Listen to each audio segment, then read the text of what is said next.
Shqipja në diasporë pritet të hyjë në një fazë të re zhvillimi. Në aktivitetin e organizuar nga Qendra e Botimeve për Diasporën me temë Gjuha shqipe si politikë shtetërore, standardizimi dhe certifikimi në diasporë, u prezantua vizioni për ta kthyer mësimin e gjuhës amtare jashtë vendit në një proces të qëndrueshëm dhe të njohur institucionalisht. E pranishme në këtë aktivitet, Ministri i Arsimit Mirela Kumbaro deklaroi se pas unifikimit të kurikulave dhe teksteve mësimore, trajnimit të mësuesve dhe hartimit të programeve që ndërthurin gjuhën me kulturën dhe dygjuhësinë.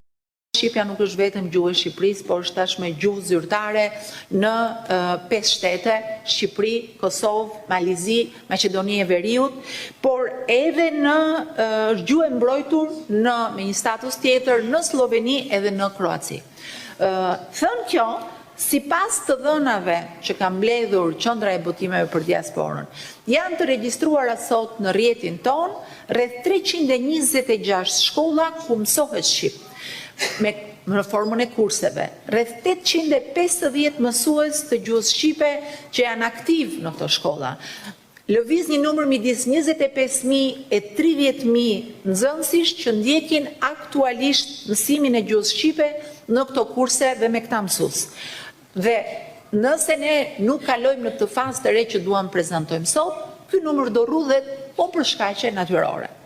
Në diasporën tonë sot, potenciali i fëmijëve nga mosha 5 deri 14 vjeç është rreth 270.000 nxënës potencial, dhe nga mosha 5 deri 19 shkon në 424.000 nxënës.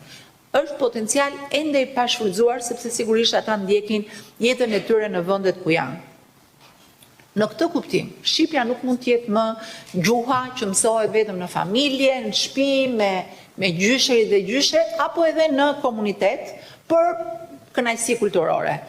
Prandaj, kjo fazë e dytë, pikpamja e qeverisjes që ne duam të ndërtojmë, nuk kupton që gjuha shqipe në diasporë, por jo vetëm, të trajtohet tashmë si një kompetencë arsimore që zhvillohet përmes programeve të strukturuara, vlerësohet mbi bazë kriteresh të qarta dhe të krahasueshme me të njëjtat standarde si gjuhë të tjera dhe të ketë mekanizma zyrtar të përshtatshëm të certifikuar ndërkombëtarisht për ta bërë këtë gjuhë edhe të matshme dhe të certifikueshme.